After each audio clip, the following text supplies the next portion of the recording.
All right. On 3. One. Oh, you got a brew too? Nice. Oh, we all got brews. Cheers, boys. Cheers. 1, 2. Episode 1. Commence. Untied Entertainment. We're blasting Cheers. off. Cheers. Cheers. We're each going to get 3 stances or 3 different answers to whatever question or statement it is on that episode. So the question of the episode is best/worst way to spend your $600 stimulus checks Right. Yeah. from the government. Shout out. Yeah. Thanks for the money. Thanks for the $1,800 in a year. It's okay. Speaking of the government, you can hear them sirening past us. True. So each of us have we have more than 3 answers, but we have to. Wait, we have more than 3 answers? I do.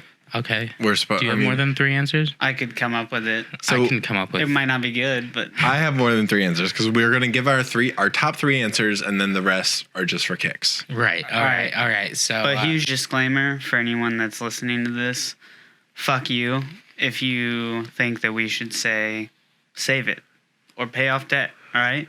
Yeah. Fuck you. No, that's not the point. That's not the name of the game. Well, it's not fuck you, but like we hear you. Like, Yeah. we get it. There's better. Like these aren't real answers, though they could be.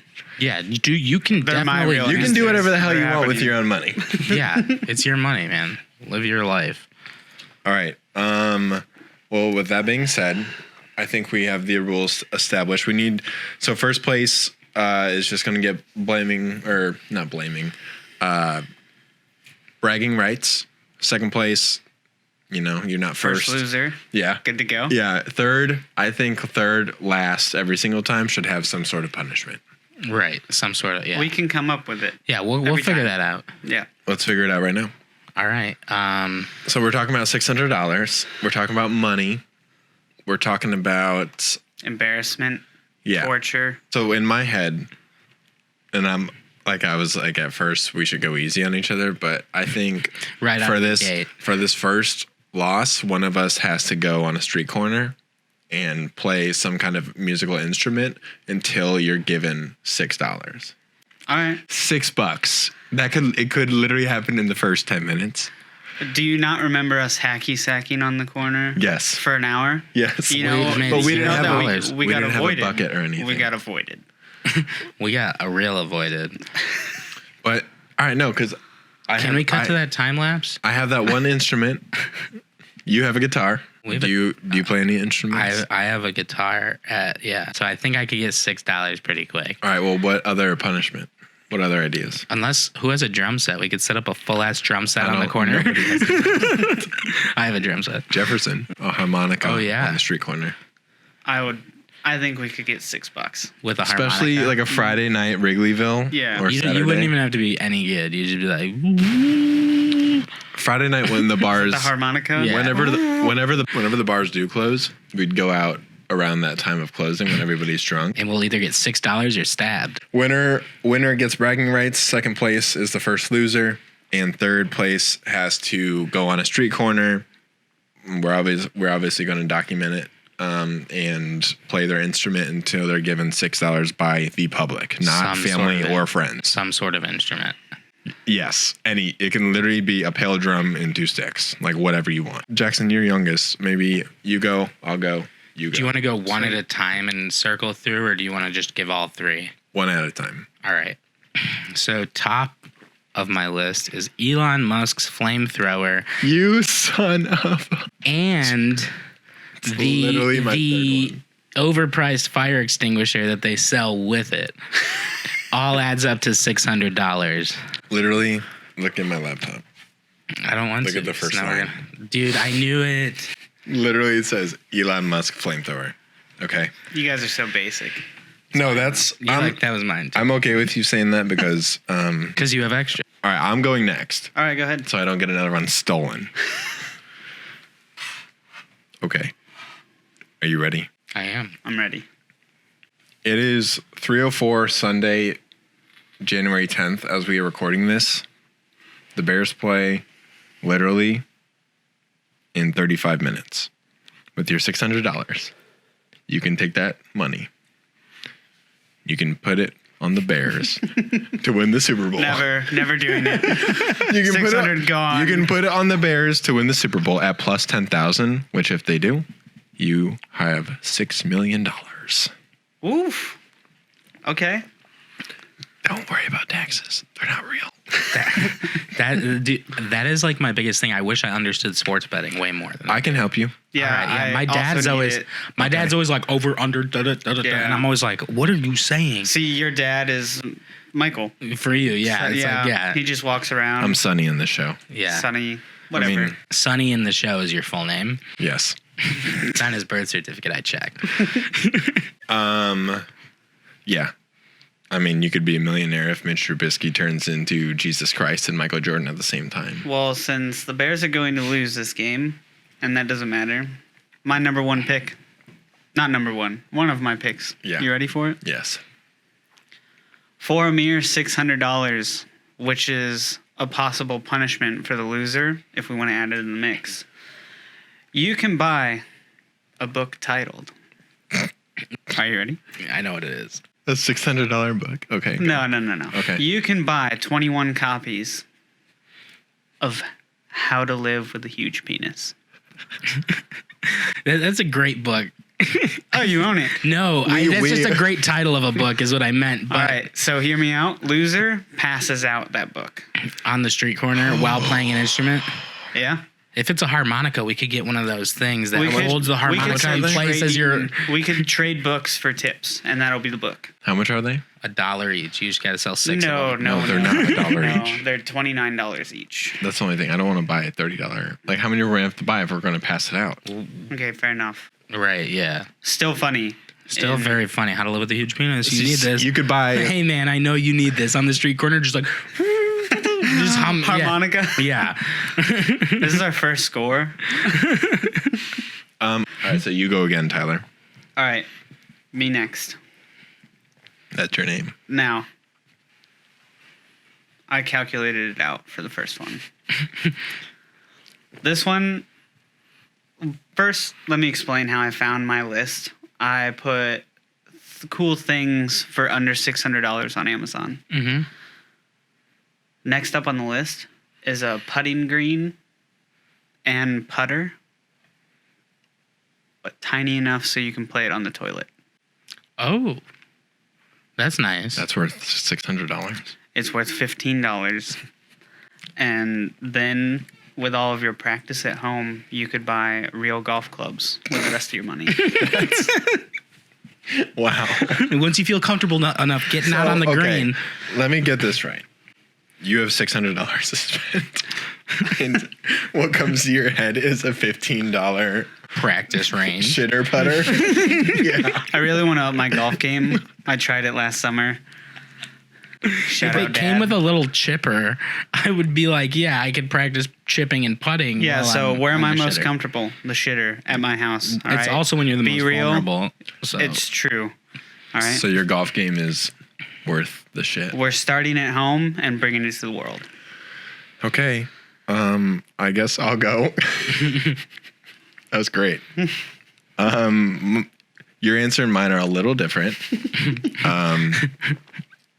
For $600, how about a trip to Cancun, freaking Mexico? is $600? One recent deal Hold on. included flights and an all-inclusive resort stay at the fun All-Rit-Mo Cancun Resort and Water Park for a total under $500 per person. Not only were airfare, lodging covered in that price, but so were food, drink, nightly entertainment, supervised kids' activities if you have kids. Guess what? If you don't, that's more money in your pocket. All hotels, taxes, and gratuities, Wi-Fi, and unlimited access to the resort's on-site water park. You had me at Wi-Fi. I'm going on vacation to sit in the fucking hotel room. That- Joining? Before my computer took a shit, that was just one of them. I found so many trips that you could do Okay. for all right. $500 to $600. We're different, all right? I'm trying to play golf, not relax. But my last one is the best. Nobody's going to have it, but go ahead. Okay, go ahead. All right. You have two. Yeah.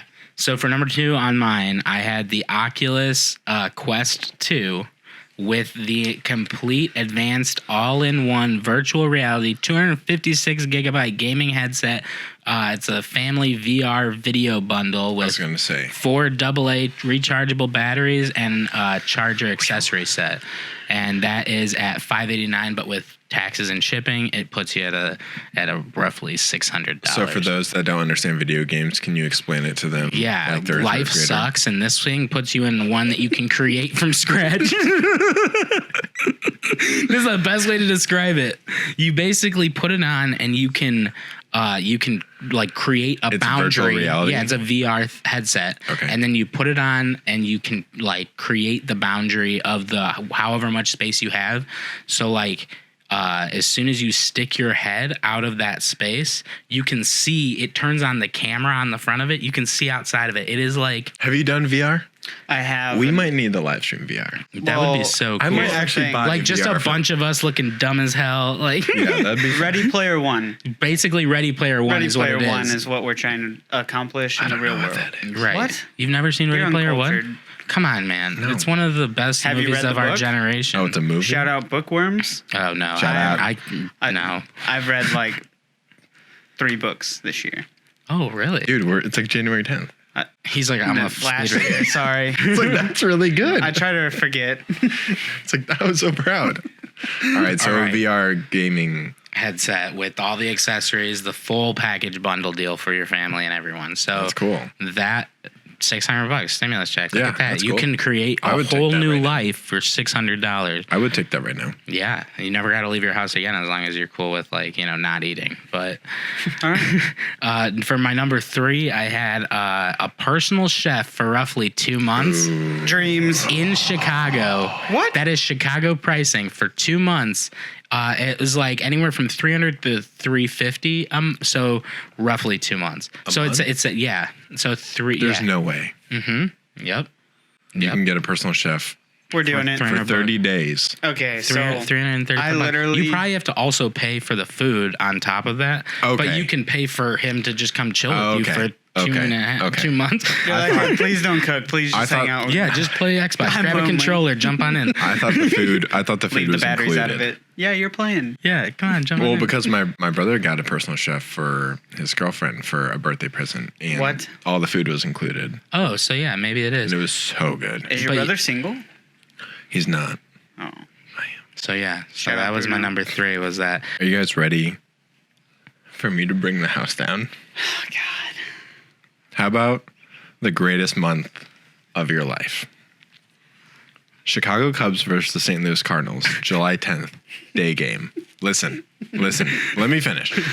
Chris Stapleton, July 17th, $130 field standing tickets. Guns N' Roses, July 26th, $250 field standing tickets. Green Day, Fall Out Boy, Weezer, August 15th, $150. I'm already going to that concert. Those 3 concerts combined equal $529.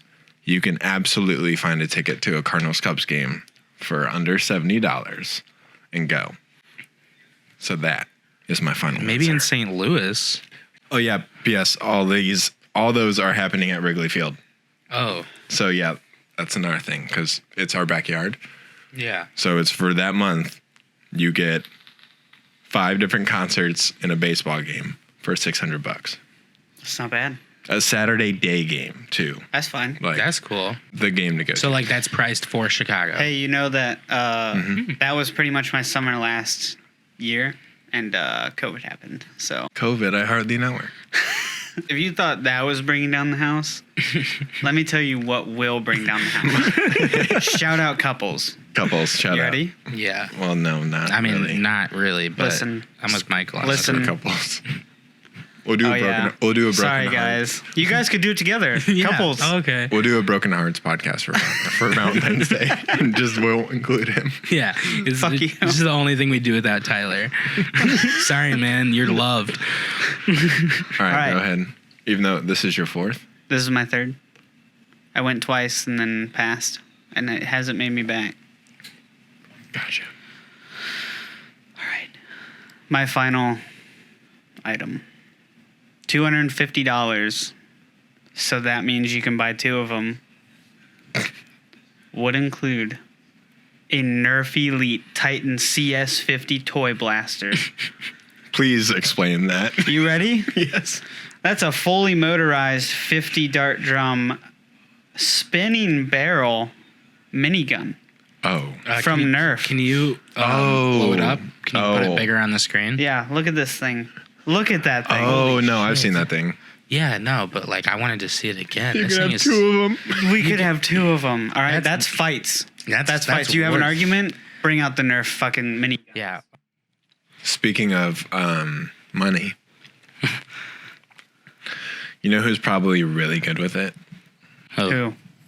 Well, anybody in finance. Yeah. But you know who else might be really good with it? Who? Please tell me. Well, I'm sure there's a lot of people in finance that probably go bankrupt. Probably, yeah. But you But know not who? You know who's probably really good with money? Who? I'm dying Or, of anticipation. Like, you know, life in general. Really? Give it to us. I'm Mary Ann. Oh. Mary Ann McLaughlin. Yep. Who is obviously our first guest. What just an awesome woman, awesome human, super cool, super genuine, super real.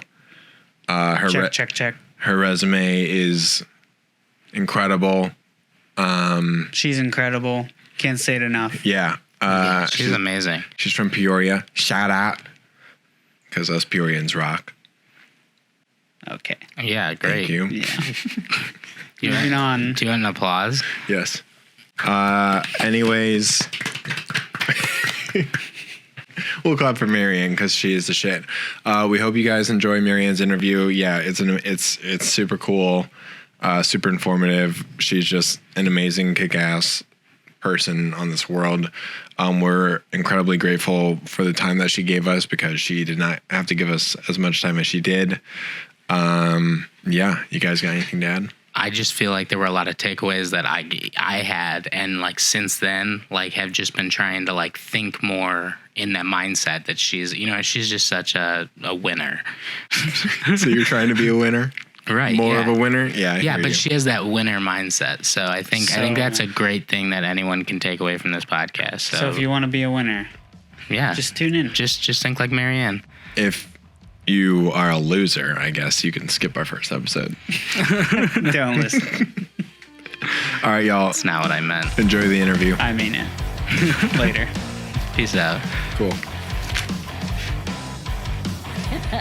Would you like me to talk? Testing. Is this my regular good. voice? Yeah. Okay. Yeah, I was just making sure. Okay. Just, Very yeah. good. Because you want to hear me. I Yeah. mean, that's kind of why. I'm Right, yeah. She is the guest. Are we recording? Yeah. Cheers. Mary Ann, Yes. thank you so much for being here. My pleasure. Cheers. Cheers. And we are 6 feet away from each other. Yeah, All of us. roughly. It takes all of us. All right. So, Mary Ann McLaughlin currently serves as the managing partner. Time out. Mm-hmm. Oh, I said it wrong. It's McLaughlin. Yeah. Yeah, you should have heard how many times he was like, McLaughlin. He's like sitting in here, I'm like, McLaughlin, but it's McLaughlin. McLaughlin actually is hysterical when people say that. Well, for a comedy themed podcast. one for one. Mary Ann McLaughlin currently serves as the managing partner and co-owner at Butler Street with Mike Jackto, which is a consulting firm that perfects client and talent development. Mary Ann has a bachelor's degree in marketing and psychology from Bradley University, Peoria. Woohoo. Yep. Her resume consists of consulting, client retention expertise, coaching executives, 30 plus years in successful sales, sales management, training C-level executive experience, and most obvious, leadership. Currently, she has led Butler Street to becoming recognized as a top 10 leadership development training company. She's a volunteer member of the American Staffing Association Women in Leadership and serves as the foundation chair on the board of St. Joseph President's Hospital in Chicago. She's also an active mentor with the Professional Women's Club of Chicago.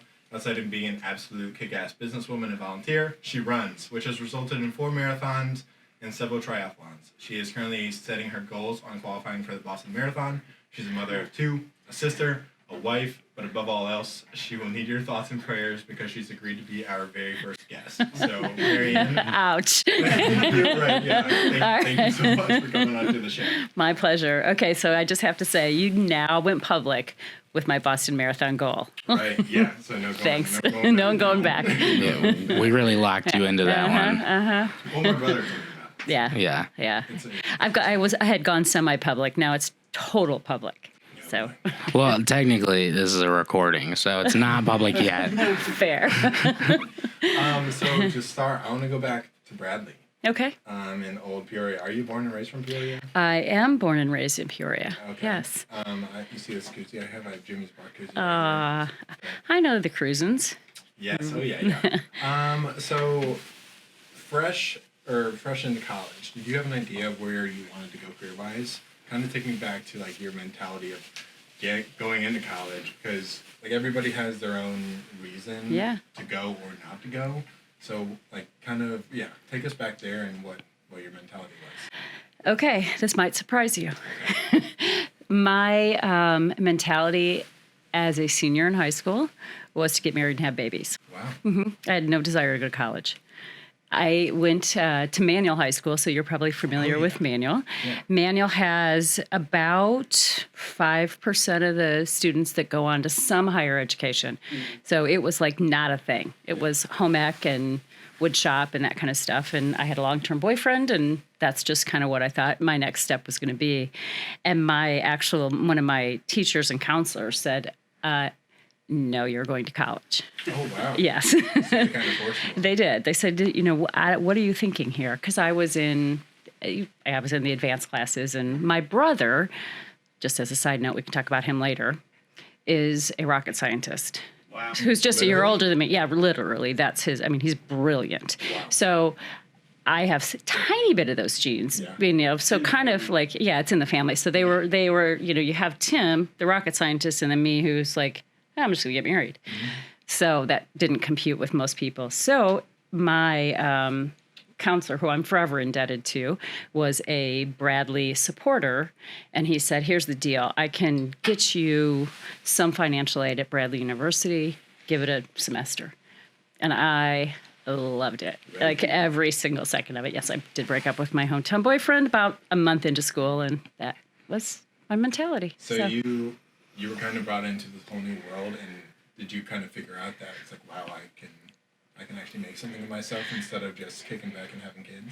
Yeah, so it was, actually wasn't that easy. Or wasn't that kind of a turn. It was, fortunately for me, my high school best friend's father was you guys will love this. He was the speech professor at Bradley. Okay. So she was going because she could go for free. So my best friend was my roommate. She had no interest really in going in college, but at least we had the same background and we knew each other well. So we were able to support each other into this college experience. What was a real sort of head fake was everybody was so intense and so rich relative. We are so out of our league. It took a while to be like, I think we can make some adjustments here. Okay. What grade roughly did you figure out career path like this? I have an idea of what I want to do. I think I knew I wanted to be in business from the beginning. I started as an accounting major, and because math was kind of my thing. And so I figured, that's the math thing, right? And I realized that was extremely boring. And so boring. I just took my first accounting class. It was horrible. I was like, accounting is not me. Yeah, I mean, conceptually, you think, okay, this is it's like smart stuff, and it's monotonous. Dreadful. It's horrible. Mm-hmm. So I took a marketing class and research, actually, and I loved it. And so I really started to take research and sales classes, and the sales class was actually the one that got me really convinced that that's the direction I wanted to go, because the sales teacher was an IBM salesman, and it was a night class. Okay. So it just was like he was the real deal, and it was fun. And I'm like, okay, now I can do this. Yeah. So, that's super cool. That's awesome. It's like I always find that so interesting because, when I was getting out of high school, I had no idea what I wanted to do. I had some scholarships for sports, but I knew if I went to school, I was like, I'm just going to waste my time and my money because I have no idea what I want to do.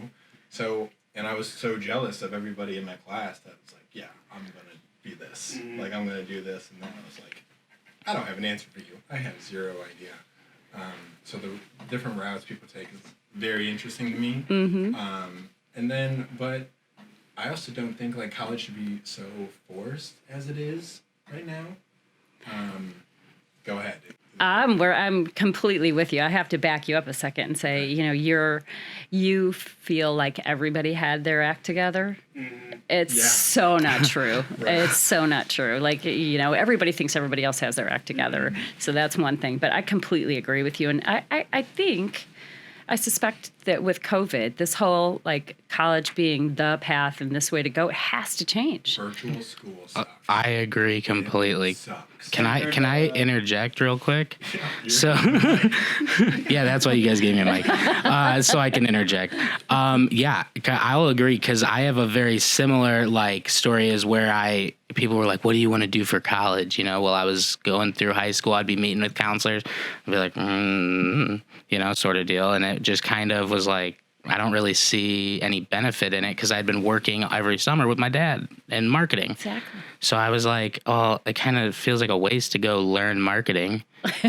When I've already been doing it, and I sit in all these meetings and stuff, and so I got there, and then they wanted you to dress up and do the whole thing, and I was like, that's not me. Like, I'm not, like, if that's what you, like they wanted me to wear a tie and do these things, and I was like, I'll wear, like, a T-shirt and a jacket, but, like, that's it, sort of deal, and kind of kept moving through, and then finally they were like, why don't you just do the communication department? So that's where I found, like, broadcasting and all that, and then, fast forward to me taking classes at Second City meeting Michael, and here we are. You're welcome.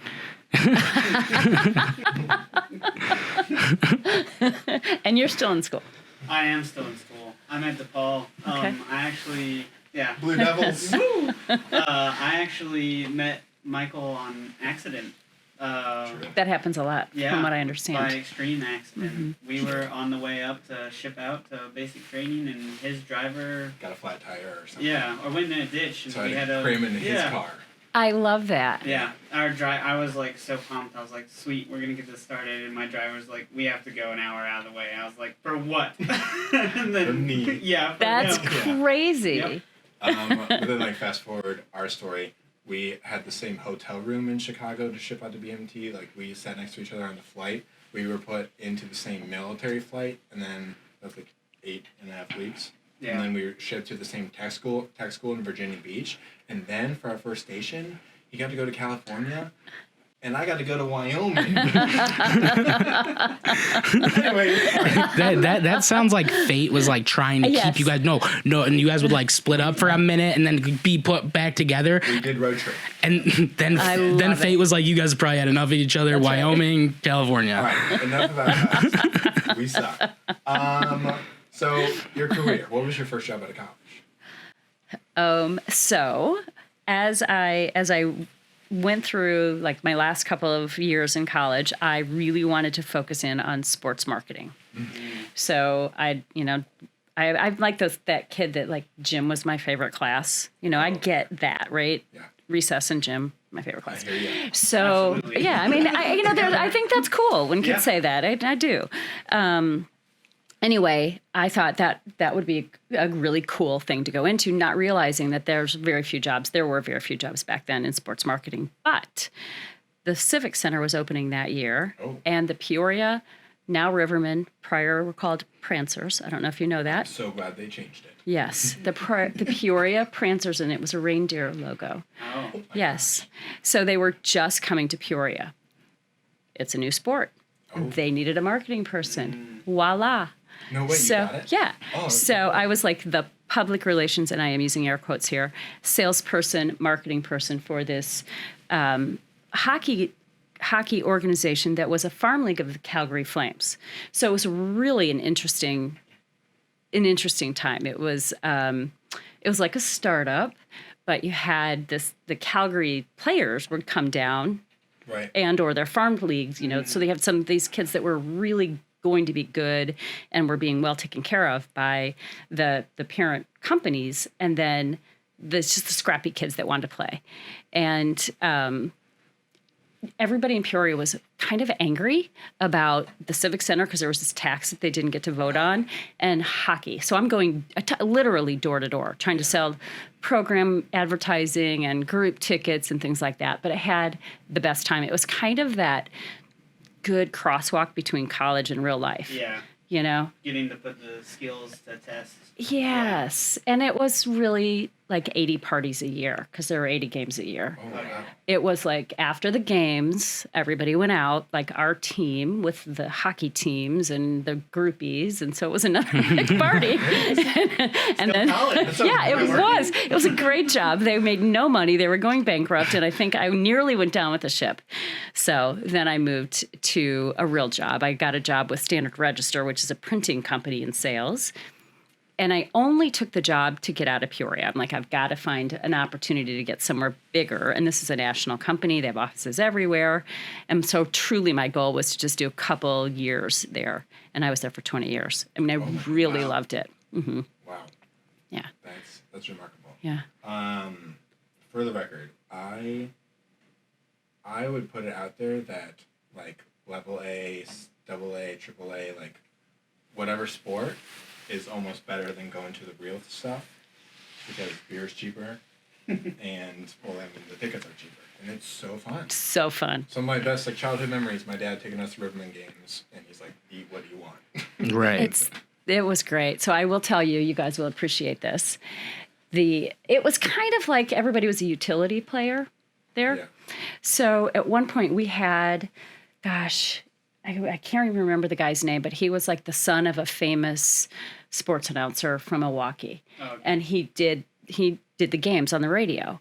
So you sit up in that box, you know, and you're doing the play-by-play and all that kind of stuff. And so one time he said, "Mary, would you like to do color with me in the booth or whatever?" It wasn't even a booth. It was a table. And I said, "Sure." But I was so into the game and I knew all the players. So I asked him, like, what should I do? And he's like, "Oh, just, you know, describe whatever, the color of the uniforms or a little statistic about them, like just kind of, you know, jump in." I said, "Okay." So we start and like the game is going and I'm cheering. So I'm screaming in the microphone, like every time something happens. And he's like looking at me like, "Stop it." And he like kicked me out after about 10 minutes. He's like, "This it's not working." No. So a little nervous about this whole microphone thing. Oh, yeah. No, yeah. Listen, you can say whatever you want. No one will ever hear it unless you go, "That was good." Yes, can we do over? Looking back at your career, is there like one particular just terrible, awful, like learning, like failure moment that you're like, that was awful at the time, but looking back, I learned so much from it? Oh my gosh, there's so many. So one of the first ones was I had a customer who was really, really mean. He didn't actually want to do business with us, but he was told to. It was one of those kind of things, right? So every time I would go and see him, and I'm maybe a year into the job at Standard Register, which is a printing and label company, and he runs a hospital. And so he gave me a couple of orders that were needed like immediately. He said, I need these in whatever, 10 days. And they were really, really, it was really hard to make something like that in 10 days. But of course I was too nervous to tell him that. So I said, okay. So I leave and I say, okay, yeah, you know, we'll do it. And then I'm on the phone and I'm begging our plants to get everything done. And they're moving mountains to get this done. These are emergency room forms. So I'm thinking they're life or death, right? They're emergency room. The people come to the emergency room, you need the forms. And on the form is a label. So you go in and it prints out all this information about you. And then they take the labels and they put them on the blood tubes that you take and different things like that, right? So I get a call from our plant that's doing the label portion of it. And they said, "Hey, do these labels go on the test tube the long way or around, you know, the circular way?" And I was way too afraid to call the guy and ask him. So I just chose something. I just made it up. I'm like, the long way. Why? And they said, well, it makes a difference because they put the blood in a centrifuge thing, which is a thing that circles really, really, really, really fast. And the labels could fly off if we make them the wrong way. So now I'm too afraid to tell him that I just made it up, right? So I am just praying that this is all working. So I when the samples came in, so we delivered them, and there's a whole other story behind that, but they got there on time. There was maybe 2 emergency room forms left when the box arrived that I actually hand delivered. But I grabbed a sample and I put a label on the test tube the way I told him. And I watched it, and I would put it and spun it around in water, and I did all kinds of things. I actually still have it in my drawer at home to remind me to never do anything that stupid. Wow. Because think about it. I mean, if your blood labels were attached to someone else's, sorry, whoever's listening to this, that was a really bad move. Nobody died, and I did choose the right answer. Right. But I learned a huge lesson. Wow. When did you move to Taylor Communications? So that was Standard Register, actually. Oh, okay. It got purchased by Taylor after I left. Okay. Mm-hmm. But you were an executive there. And I read that you were an executive there, and you did work. And you had the best team in the industry, and you grew your sales, or your $1 million client sales from 17 to 211. Yes. That's insane. Yes. So that's interesting. Anything that was on my LinkedIn or any background that said Standard Register is now says Taylor. So that's kind of that. So it was Standard Register at the time. And this is actually where I got connected to Mike, and that's how we've been business partners ever since. Gotcha. So we as a company were very focused on customer service and taking care of the people next door, business card orders or letterhead orders, anything that they needed, small. We were small and customer service oriented. So Mike comes in, he had been with another company, and he very shortly said, you all have the best products, you have amazing training, and you're playing way too small. We got to go after these big accounts because it takes the same effort. So he built a national account group. So that's where I was able to join into the national account group right when he was building it. And really, at that time, we had only 11 accounts nationally that bought $1 million or more with us. And it was that was our target. We only could go after $1 million or more accounts. Wow. So it was so fun. Oh my yeah. God. Awesome. Yeah.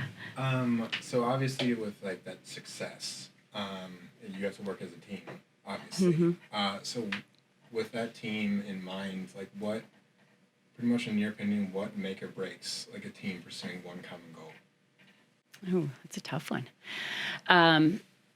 Well, pursuing one common goal is the secret sauce, right? You have to be able to articulate it, and you have to be able to make sure that everybody agrees to it from a team perspective, because you can say yes, I'm on board, or I agree, but if the actions don't match, it's pretty obvious right away.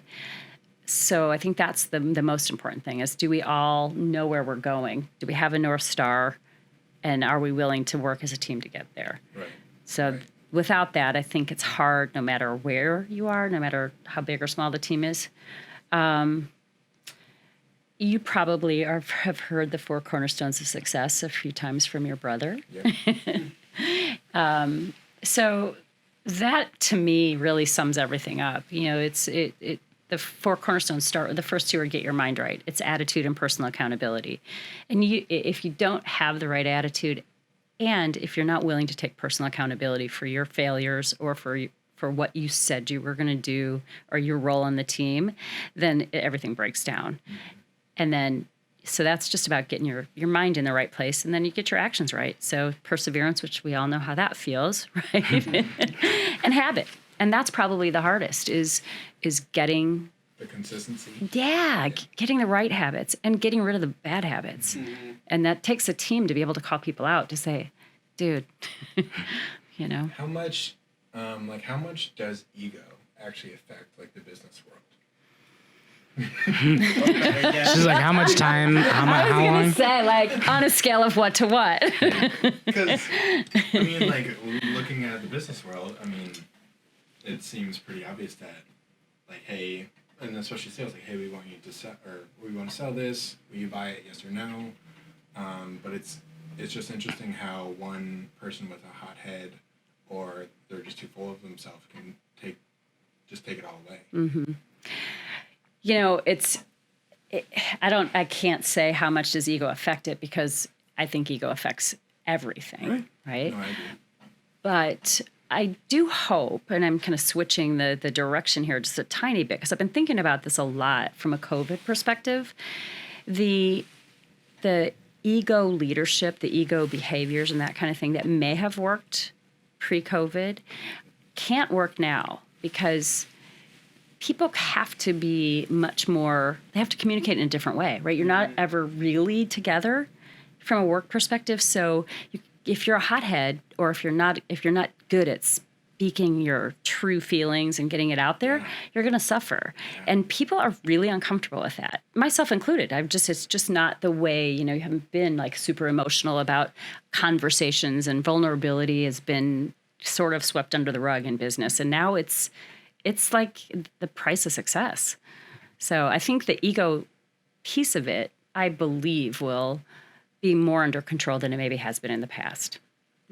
It's my prediction. Can I ask? Okay, never mind. Keep it moving.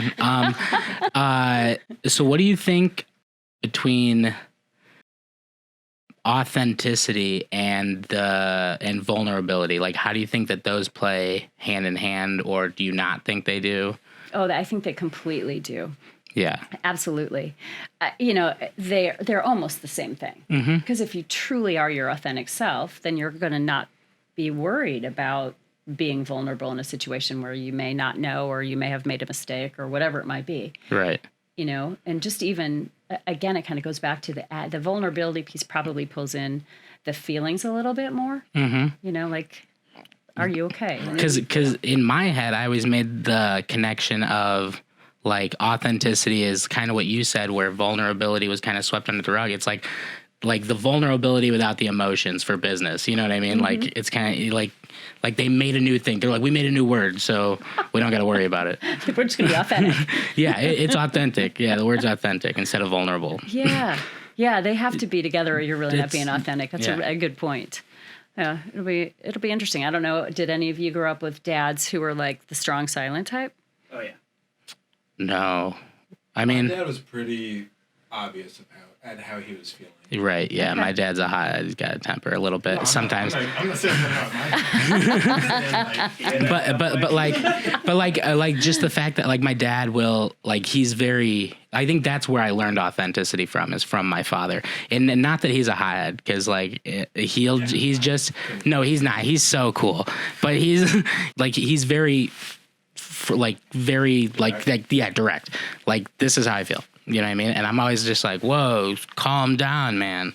Like, you know what I mean? Like, that's how, like, I'm like, yo, quit being a hothead. Go home and thank him. Yeah, I know, right? He gave me so much emotional intelligence, and I just can't even grasp it. Yeah, the rest of us have to figure it out. That's right. That's true. I want to switch gears a little bit. I want to talk about improv. Okay. Because obviously Robert Reed, a Second City alumni, you hired him. I'm curious about the first time you saw improv mesh with the business world, and was that the time where, like, it hit your head, like, oh, I should bring this into my own company, or did it take a couple of times? Kind of elaborate on how that. Yeah, that's a really good question. So actually, Robert Reed came into our company because of you. Obviously. Did you know that? No, I didn't. So I had worked with Robert's brother, Richard. He was a strategic sales guy in one of my organizations, and I adored him. And I was with your brother, speaking of Michael's brother, and he was telling me that you were interested in improv. And I'm like, I know a guy whose brother is in improv. I've never met him, but, like, Richard's a great guy. So I just called Richard right then, and I said, hey, my friend's brother wants to meet your friend's brother to talk improv. And he's like, he doesn't do improv anymore, or he isn't in Chicago anymore. That's what I thought. He was still in Chicago. And he's like, he's moved back to Florida, and he started his own company. And I was like, oh, wow. And he said, well, I'll text you, his phone number. So I called Robert and told him about you. And he's like, oh, happy to help him. I'd love to talk to him. And so I asked him a little bit about what he was doing. He said, oh, I just started my own company about, 8 months ago to do improv and these he was telling me about his second city that he had done some corporate training. And so he was trying to get that kicked off the ground. He said, I love the improv stuff. I'm not that good at sales. That's not my thing. When he was in staffing, he had done recruiting. So he knew sort of our strike zone. We're focused on the staffing industry. So he already had staffing background. He's an improv guy and needed help with sales. And I'm thinking, okay, there's probably a connection here. Mm-hmm. And this was pre-COVID, so it wasn't all about the virtual stuff. So I said, we're always looking for, additional trainers.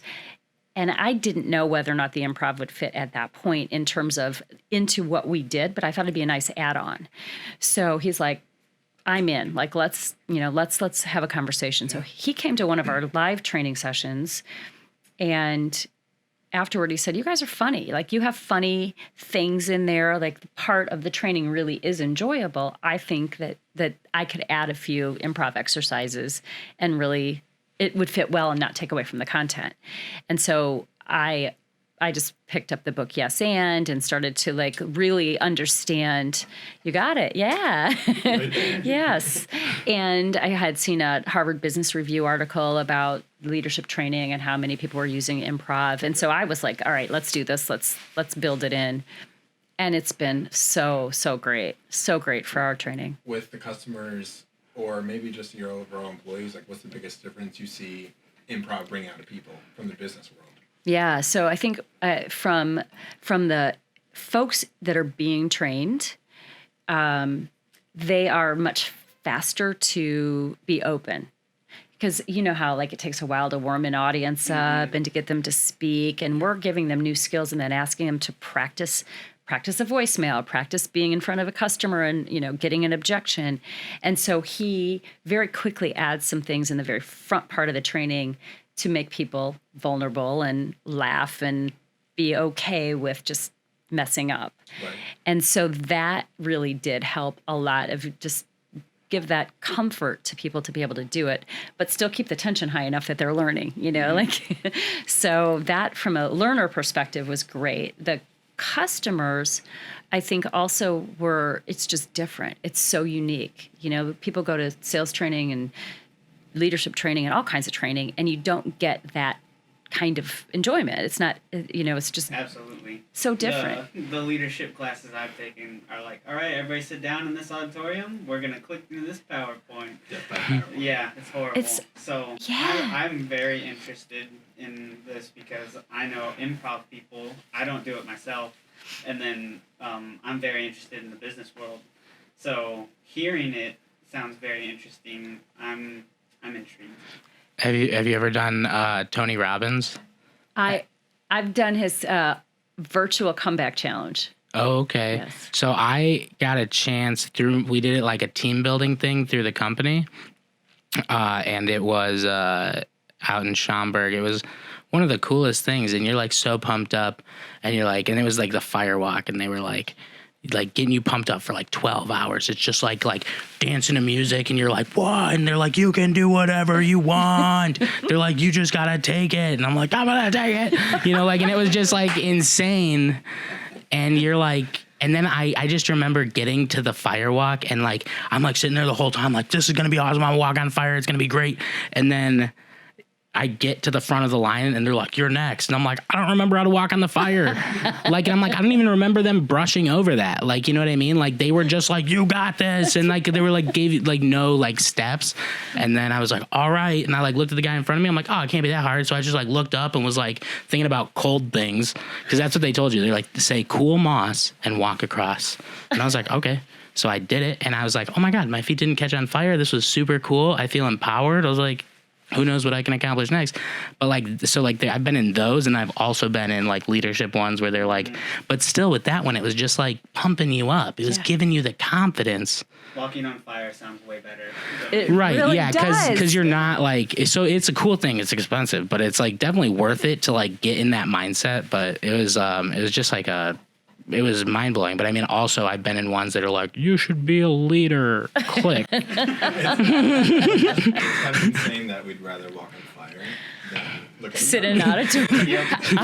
I would sign me up for that too. I'd rather walk on fire. Right? Like I'd rather walk on something that someone just dumped out coals and torched instead of someone's like, I spent 4 weeks preparing this PowerPoint. And I'll be like, I'm sorry, man. I'm going to walk on the fire. Yeah. Oh my gosh. And you know, the other thing that's been really, really good for us and for the learners is so much of improv, these two know that, is about being very good listeners, as it is with leadership and sales and business, and being able to listen and have good conversations and continue conversations, which is the whole yes and all the listening exercises. So we have found it's very easy to tie it back to our training, and people, that's highly memorable, like you're walking on fire, way more than if somebody had it on a PowerPoint. You should be a good listener, right?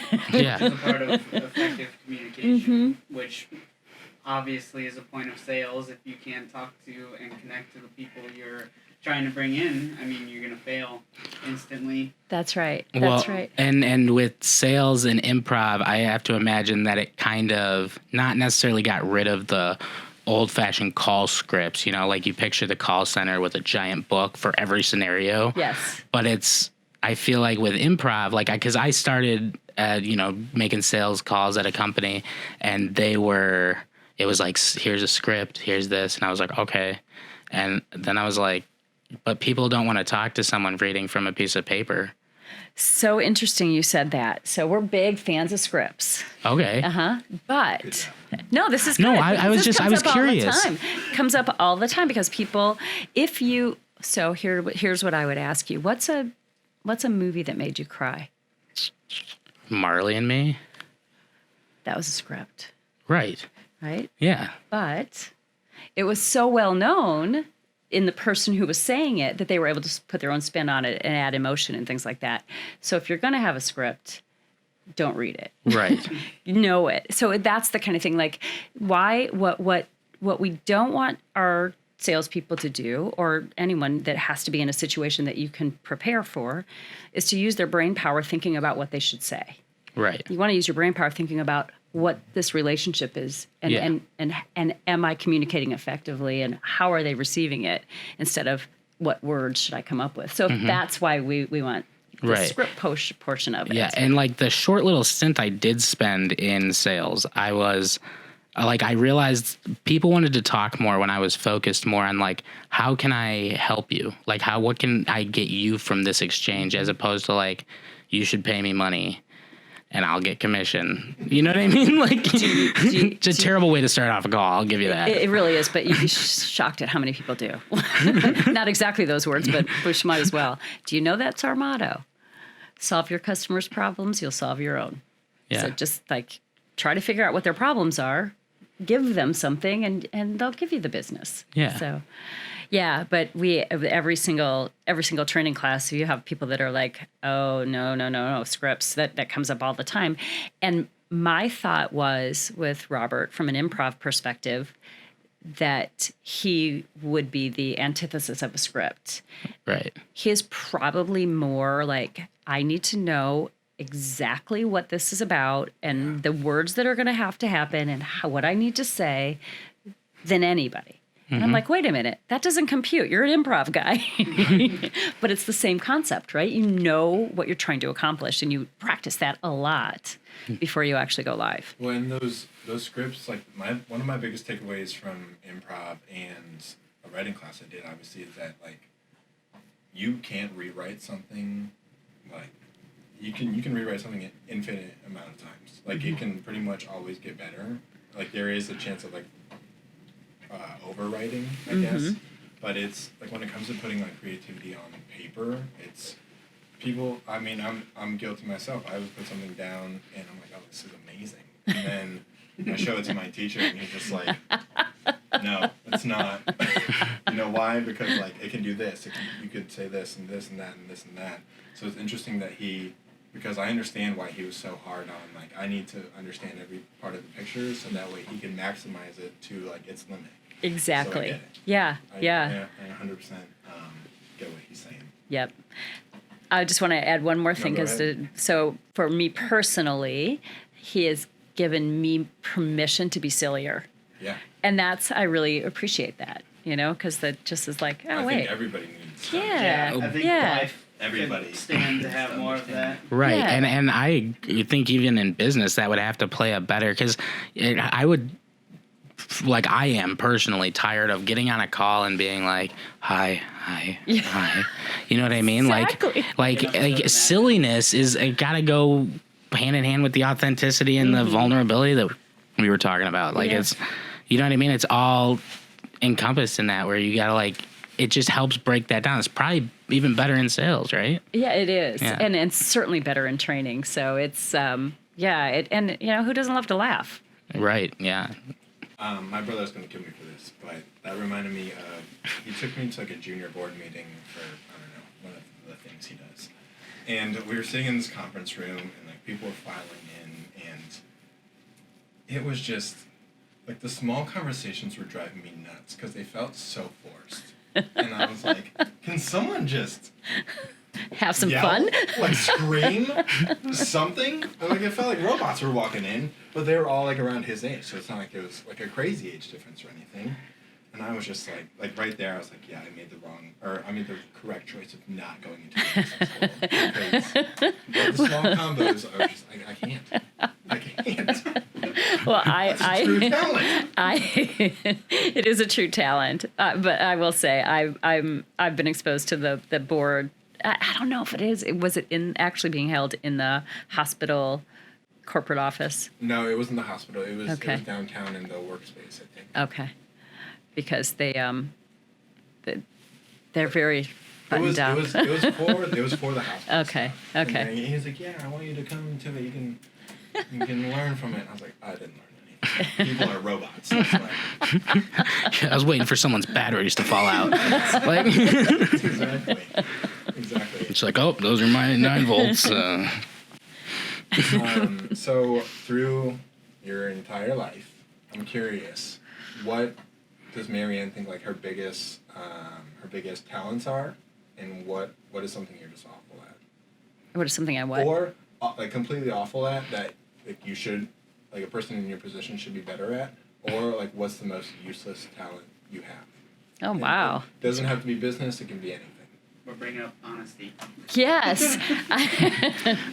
Let's see. What I'm really, really awful at is singing. Same. But I'm also very competitive, and I believe that anybody can learn anything. So years ago, maybe 5 years ago, I said to my family, I think I can learn to sing. Because why couldn't I learn to sing, right? Why not? Get lessons, practice, I should be able to learn to sing. So, and they're like, no, not you. But it's not, you can't learn to sing. And so that it just became a long running joke until Christmas, when I got singing lessons as a Christmas present from my family. Which How was excited were you? horrified. Yeah. So I ended up going to these singing lessons in a place similar to this. I'm in this Closet. yeah, no, just a small place, but it was a living space as well. The woman who was teaching me, and I actually was improving, but not to the point where I wanted to get on stage. And at one point, I know I'm taking this story too far, but so at one point I'm practicing my song, and this. I don't even remember what song it was, but I remember the song that I'm going to tell part of the story about. So, and in comes her next client, and she's like, oh, Joe, come on in. And I'm like, wait, you're inviting somebody into my singing lesson? And so she's like, Joe he's on plays, and, he does, this is his profession, and he's just honing his skill. And so she's like, why don't you guys do a duet? So she sets up the Aladdin song. And so he's like, I say, I can't sing. So he sings, I Can Show You the World, and it bellows it out. And it's just great. And the stuff comes up, and then it's my turn. And I'm like, hey, can show you. I was in a full body sweat. It was awful. And I never went back. I did karaoke though, just to prove that I can get through a song, and that was my. That's my kind of singing. Yeah. How many more grades do we have? Yeah. No, but I'm glad I did it. But so. Well, and I think with like the whole singing thing, like it doesn't. I think it just comes down to like the letting yourself fail. You know what I mean? Like in order to learn the skill. No. No, he's right. I'm just saying He's like you should know better than anyone. No, It's that and letting yourself be embarrassed. Right. I think, And it's like that's like I would argue the hardest skill in ever to learn. Mm-hmm. Singing? No, like just knowing- being able to like Yeah. fail, but Yeah. like fail with confidence. Yeah. Absolutely. Yeah, I think Breanne Brown said that singing is second to being naked, that vulnerability. And I couldn't do it. I would be like, get John out of here. our first class of improv, level A, I was like, please no singing. Literally the first game was, our teacher was, get in a circle, someone starts singing a song, whatever song, like, you kind of relate that to, jump in the circle and start singing it. Oh, wow. And I was like, you know what? I know I'm going to be doing this for a while. So I forgot the song, but I jumped in and just pretty much spoke loudly and then followed suit. And it was like, it's a teaching moment. And it's very interesting that you were like, I'm so awful at it, I might as well give it a shot. Because I wish more people would do that. Because, I mean, yeah, the lessons you learn from just taking that leap are endless. Yeah, you learn so much about yourself, and that's exactly what I learned. Man, I am so nervous, Yeah. you know. And there wasn't even anyone around. Like it was like Right. That's crazy. I'm very interested about this. So I want to know the best advice you've ever received, and then I also want to know the worst. Oh, that's such a good question. I should have better answers, like ready to go for that one. The best advice. The best advice I ever received probably was from my mother. I grew up between two boys. My brother was 10 months older than me, and my other brother was like 13 months younger. So we were boom, boom, boom. Mm-hmm. And she said, you can do anything they can do. Don't ever think you can't do anything. We called them the boys, right? The boys can do. And so from 4 years old, I'm like, yeah, I can do anything the boys can do. And that was such great voice. Yeah, that was great advice. Yeah. That's Yeah. super cool. Yeah. What about the worst? Worst advice. Where someone said something, you're like, what? I'm sure it was something to do with going out with somebody or something. It always is, isn't it? Yeah. You should date him. If you could get the total truth to any question possible, what question would you want answered? Wow, that is a great question. The total truth to any question. What happens after you die? That is. Greatest question. That's literally what I was gonna be like if she doesn't say it. I actually just got today in the mail a book called Some, and it's supposedly, it's supposed to be a great book, but it's 40 short stories about what happens after you die. Wow. Yeah. That's awesome. I know. That's really cool. Yeah, neat. Like just different things to consider. Have you started it? Literally Oh, came you like just- an hour before I left. I was like, oh, I'm so glad it's here. So I want the total truth. So you're obviously an avid reader. Yes. Top 3 books, different genres, and like what was your biggest takeaway from them? Wow. Because I hate reading. You hate reading? But I'm starting, like, I know it's important, and I know I can learn so much from it. So I'm like, that's pretty much my only reason to do it. I'm like, it'll only benefit me in the long run, Yeah. so just do it, but I just get bored. Okay. Well, I devour books. I will give you some advice. So my reading was mostly to help my career Yeah. for the majority of my life. It was like, I love psychology. So anything that has to do with like the way the brain thinks and works, those are like my favorites. And they like the neuroplasticity of your brain, like how you can change your mind to change the outcomes of your life Yeah. are life-changing for me. Those are probably the most like aha moments that I get out of books like that.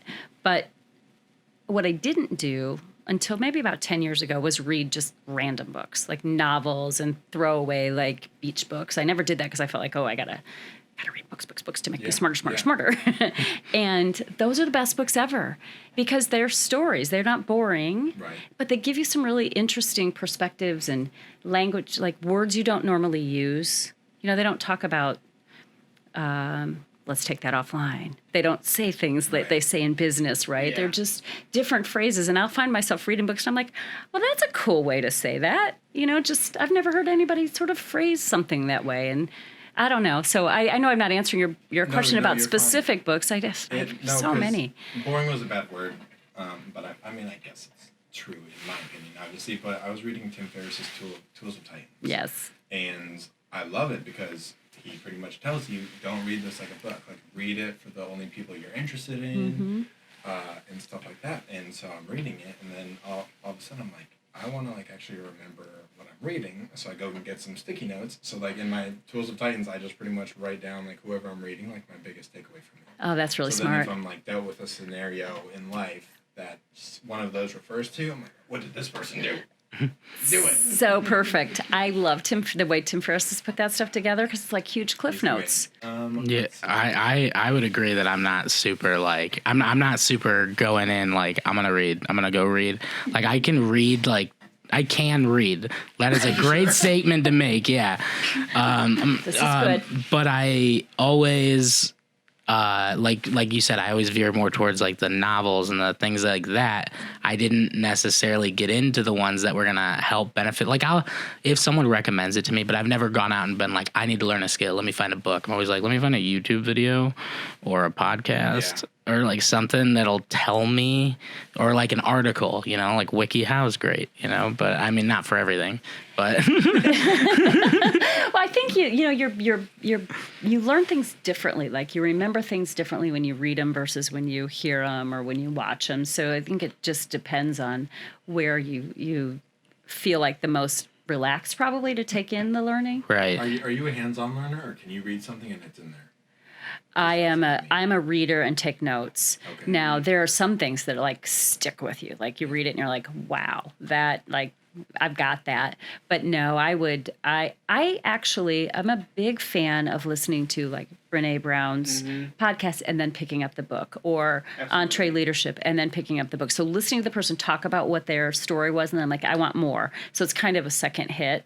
You know, Gotcha. Or Tim Ferriss's podcasts is, He had Jerry Seinfeld on the other day, and just like talk about how to dive into your creativity, and it's super interesting. Oh, I'll bet. Highly recommend it. I mean, Jerry Seinfeld. Yes, I'm loving all your stuff over there. So Boston was one of my favorite albums growing up. My first concert. Really? My favorite band. Yeah? I love it. I enjoy it a lot. I don't think it's my favorite, and I've never seen them in concert. Okay. So that's all I can add to it. Okay, but you're just like, okay, So they're you cool. can't Yes. Yeah. That was played constantly. So, what was your first concert? REO Speedwagon. Oh. That's a good one. Yeah, that was great. Yep. I think mine was Alan Jackson, but I was really young. So my parents were like, we'll take him to a country concert. To say we took him to a concert, you know, so they took me there. And like, and not that I grew up in Indiana. So country music's everywhere. And I was like, this is awesome. And then I saw, but like, it was just like my first like big concert like was probably AC/DC, and that was at Wrigley Field. Wow. Yeah, that was like my first one that I like. I'm always like, I don't want to tell people Alan Jackson. So I'm always like AC/DC. I know, but I'm so authentic. Right. Honestly, Thank you so much. Okay, so mine was Engelbert Humperdinck. Just kidding. Don't know how to segue for that one. It was actually Diana Ross. Oh. So, yeah. So, again, being from Peoria, pre-Civic Center, and going to Bradley, that wasn't like a big concert venue really ever around. So she was one of the first early concerts there. So, Wow. Yeah. So speaking of music, who would perform at your Super Bowl halftime show, and then what message would you want them to send? Who would perform at my Super Bowl halftime show? Gosh. Like no scheduling conflicts, we can get them. Like anyone. Anyone. Right. they Yeah. can even be dead. Yeah, we'll bring him back from the dead. Yeah. Awesome. This is not making it easier, it's making it harder. It's like if anybody, Yeah, we're really expanding expanding the search. Gosh. Because I'm thinking they have to sing and dance, and they have to be loved by all. That's a very we're limiting now. Yeah. But this is your Super Bowl. Yeah, no one needs to like him but you. It's about anybody else. Oh, This okay. is your Super Bowl. Okay, so I think my Super Bowl, I would have Elvis Presley. That's a good one. The king himself. Yeah, I think just because you're just off the charts talented, right? Yeah. Yeah. Mm-hmm. My dad's mom, my grandma, was a big fan of Elvis. It's going to sound awful, but I remember pictures of him at her funeral. Wow, she was that big of a fan. Yes. And see, I wasn't a huge fan growing up, but just as you sort of really take in the talent and the life and all of the different things, and I just think it'd be super entertaining. Have you been to his house in Tennessee? I have not. Oh, you gotta go. Yeah. It's awesome. It's insane. I think that would be really fun. What's something you would always pay top dollar for? Like there's no cutting it. You always want the best thing of this. I'm so cheap. I'm pretty cheap also. I mean, really. I say I'm smart with my money, but it turns out I ain't kind of cheap. What do I want the best of? I honestly don't pay top dollar for anything. Great value. I overpay for a lot of things. Yeah. So don't get me wrong. I probably, let's say, coats. Okay. Winter coats. Gotta be warm. Yeah, they got to be warm and they have to look good, and that's tough in Chicago. Yeah. So I would pay way more than I probably should for a really nice coat. Interesting. Yeah. Okay. I've been coat shopping, and I agree. Yeah. Because I'm like, Good. where are these coats? Chicago is filled with the Canadian Goose jackets. Yeah, I don't have one of those, but I don't either. I've got. I was actually in Canada, and in October, and it was not supposed to be as cold as it was, and it was freezing, and I had a wimpy coat. I'm like, I'm in Canada. They have coats everywhere. Yeah. Gorgeous, big, thick coats, and really inexpensive. Oh. So I didn't have to pay top dollar and get a Canadian Goose coat. You heard it here first. You need a winter jacket. That's right. Travel on up there. Plus, it's 25% cheaper. $1. Is there a word you always misspell? Because I know you're in the business world. You send a lot of emails. I do. I do use spell check quite regularly. So I think I've kind of trained myself on that, but nothing comes to mind. But don't get me wrong, I do misspell things. There's nothing that I can think of that I consistently misspell. Gotcha. Do you have one that you know of mine? Like, does your brother say Mary Ann always misspells? No.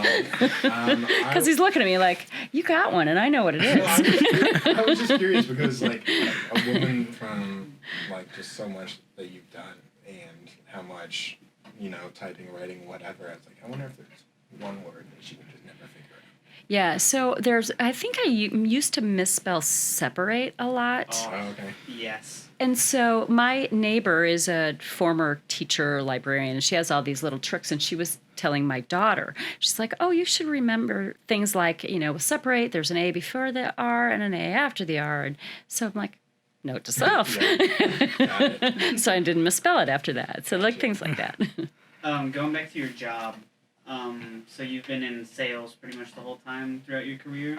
Is that correct? Yeah, well, I was in sales for the first probably 20 years of my career, and then I went into sales management, and then I was the COO of I built a strategic account organization, so that's really still sales management, and then was the COO of supplemental healthcare, which is a staffing company. Okay. So I moved into operations. So I think a real fear for people is like finding something they like and then falling out of love with it, especially if it's a career. So do you think that, obviously you've changed jobs a lot throughout your career, but was there ever a time you remember just thinking like, I don't want to do sales anymore? Never. Never. No, but I didn't want to be in sales that wasn't like my initial goal. Like I wanted to be in sports marketing. I wanted to do the marketing sort of, advertising research, that aspect of it, and took the sales job, honestly, to get out of Peoria. And that's when I was like, wait a minute, this truly is, I really love it. And probably the main reason is because it is the great equalizer in terms of pay, right? It doesn't matter how old you are, how young you are, if you're male or female, or what your background or socioeconomic background is. If you're good at it, you can make a ton of money. Yeah. So it kind of just goes off of you're in control more than something about you holding you down. Right. That makes a lot of sense. I never looked at sales that way. Honestly, I've always thought of sales as this monotonous, horrible thing. Yeah. And I think I mean, everybody looks. Absolutely. Like, there's some people I know that look at business like, oh, how could you? I know. Well, so I was telling you, I grew up between two boys. They're both engineers. My older brother, the rocket scientist. My younger brother is a semiconductor chip engineer. And so we all graduated around the same time. And I'm the salesperson, right? Who they think is like, the person. Yes. So yes, exactly. Like we're the engineers building and creating and inventing things, and so they would talk about the sellers in their company that don't know how to sell and give things away, and sales is like the used car salesman sort of mentality. So the dinner table was always a lot of fun for the first maybe 2 years, but after that, like click into year 3, click into year 4, I start to make as much money as they are, maybe a tiny bit more. And they're like, wait, hold on. Like, you're they're like, salespeople should not make as much money as us smart engineers. So, but that kind of it was kind of my personality, I think. I enjoyed it. I enjoyed meeting people. What advice would you give to that low 20-year-old-ish that they're just like, I don't know what the hell I'm supposed to do? One step at a time. Seriously, like it doesn't matter. You are so young. Why do you need to know what you need to do? Like, I will tell you this, when I was probably, 4 or 5 years into my job, my sales job, I was at 100 Plus Club. So, it's a rewards event, and I am playing a golf scramble, and the vice president of sales is in my team, which is kind of a bigwig, right? Like my boss's boss's boss. And he says, so, Mary Ann, what do you want to do? Where do you want to be in 5 years? And I'm like, I don't know. Like, I just probably want to be a VP of whatever. I actually said that. I want to be a VP of whatever. But I didn't know. Right. People are just too hard on themselves. Like, you shouldn't have to know. Just go do something. I'm incredibly hard on myself all the time. And I'm guessing you aren't. Because, like, the vibe I get from you is, like, this sounds awful to say, and I'm not saying that I don't, but, like, you love who you are and you know who you are. Yeah, I don't know if it's that. Thank you for that. I think it's more, maybe there's, like, this fine line between reality and denial. I don't know. Yeah. But I guess I've always had the attitude of, why look back? Like, everything happens for a reason. Bad things happen, and guess what? I've lived through them. I'm still here. Like, I have lived through my worst days, all of them. And I don't really feel like revisiting them, So I guess that's what it is. It's like I can do anything the boys can do. Just go for it. Thanks, Mom. Thanks, Mom. Yeah. All right. Final question. I'm very interested in your answer. So if your life were a book, what would be the title? Thanks, Mom. Yeah, you probably would be. I was going to say. It might be, like, you can do it because the boys can. Yeah, you can do anything the boys can do. Yeah, I mean, that's probably it. That's probably the most life-shaping, and I've got a lot of advice from Mom that I could put in that book. So, right. Yeah. Next goal, write a book. Have you been able to mentor, obviously you are because of all your volunteer experience, but just particular females, I feel like you have such a good aura of really being able to grab them and be like, hey, you can do this. Has there been any like circumstances you've had where you've figured out that you have had that impact? Yeah, I think that's probably why I love my job so much and loved being a sales manager, because it's much like being a teacher. Yeah. And, teachers that can help shape sort of people's futures and things like that. So, yeah, there's been a lot of that. I think it took me a while to realize that it was happening because I was just me, like I'm just a regular person. And so people are like, no, you're actually a vice president. People like are a little scared of you. And I'm like, what? They're scared of me? But so I think that it took me a while to realize that. And then that was good for me to be a little more intentional about it. I mean, you've obviously put your you've worked your ass off throughout your career, but does it cool to like sit back and look like, damn, like I've accomplished incredible things and I deserve to be where I am? Would it be bad to say yes? No. No, I would if I was, I would be like, this is it. Like, Yeah, I mean, I mean, you're obviously still hungry for more, though. It's not like you're just like, yeah, I'm good. but I think it's, it's changed, right? There you go through these stages where you're like, I've got to learn everything, I've got to be everything, I've got to grow and compete. And by the way, as you all probably can tell, the competing part is Big. It's not gone. But I think just my focus on wanting to mentor people is certainly way higher now than it was 20 years ago. So it's just the shift in what I want to accomplish. But no, I'm really happy with what I've accomplished. And if nothing else, like if they said you have to retire tomorrow because, whatever, I would. I'd find something else to do, but I wouldn't feel like, oh man, I missed all of my career. Right. Yeah. All right. You boys have anything else? No. No, but I mean, I feel like that's got to go with the whole sales thing. Like your brain just sounds like it's wired to think that way, and I think with sales, at least, like I watched my dad start a company and do that, and he was always very sales oriented. So I always watched him go like, what's the next thing? Like I have to keep providing for my family, keep put food on the table. And I feel like that's the sales thing, because you're the controller of how much you make, how successful you are. So it's constantly that like, well, I'm not going to sit here. Exactly. Because if I do, I'm broke. Right. Yeah.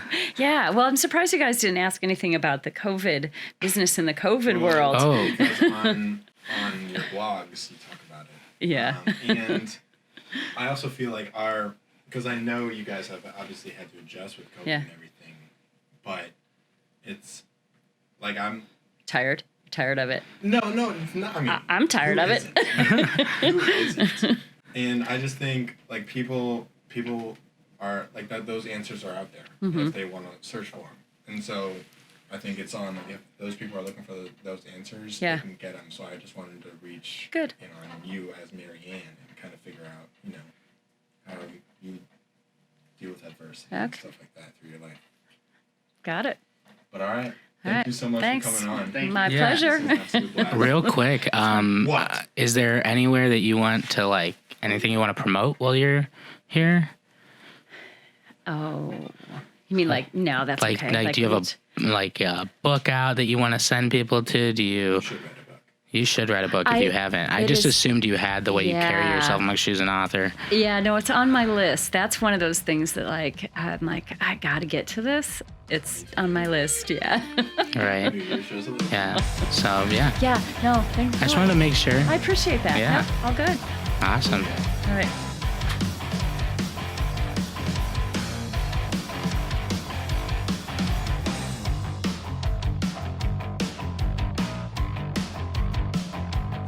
She's got a body, she's a hottest, she's a 10, and I'm not stopping till I get it, I'm on top, yeah. She flaunts it when she wants it, she's a tease, but oh, she got me, and I'm tripping over my heels, yeah. She's so bad.